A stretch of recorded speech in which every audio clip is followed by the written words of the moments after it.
My name is Alexis Barnes. I am a MS Graduate Research Assistant at South Dakota State University.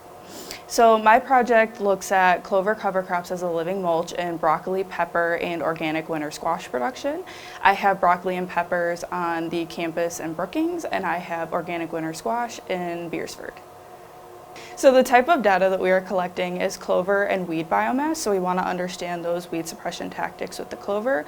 We also do harvest data, so we want to see what kind of marketability and non-marketability we are getting with each crop, as well as plant health metrics, so canopy, height measurements, bad for chlorophyll content, end of season plant biomass. So for clovers, we have a red clover that has a biennial taproot. We also have a white bichura, which spreads by rhizomes, and we have a white clover that spreads by stolons, as well as a bare ground control. So a living mulch is when a cover crop is planted simultaneously with our cash crop, and we do not terminate that, so it grows within the cash crop throughout the season.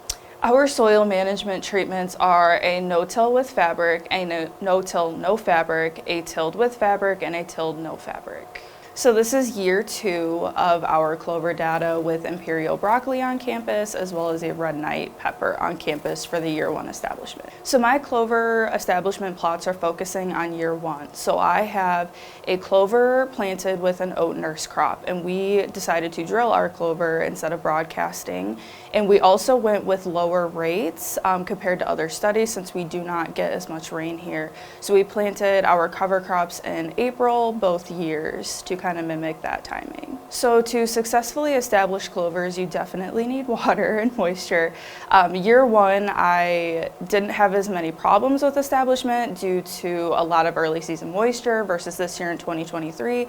We don't have a lot of early season moisture, so I had to water my blocks with sprinklers every day for a couple hours.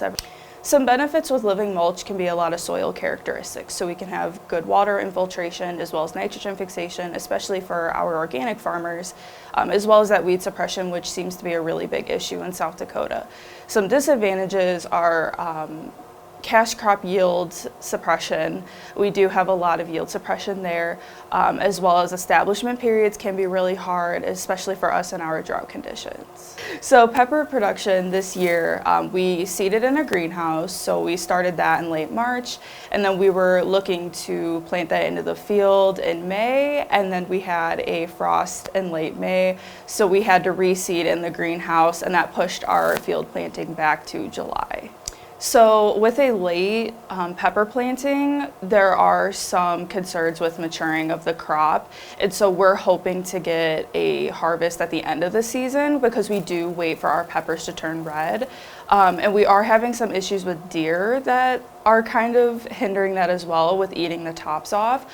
So we can still get some plant health metrics. We also can get that clover and weed suppression data, but harvest may be a little limited.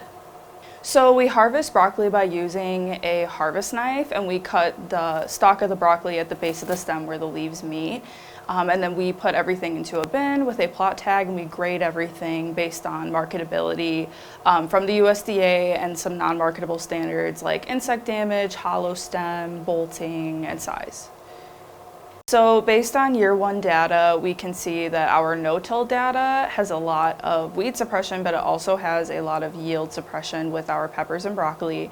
However, our tilled with fabric treatments had the best yield production with our peppers and broccoli, but we also didn't see very many weeds in those treatments as well. Based on year 1, we have noticed that our bare ground treatments compared to our clovers have been producing higher yields with crops, as well as minimal weeds. And so given those results, that can let farmers get a better picture of if living mulches or cover crops are right for them. Despite some negatives with the cash crop yields from living mulches, there are some benefits, like with a nectar source of the clovers for pollinators, as well as we have a lot of garden spiders out there, which can be great for pest control.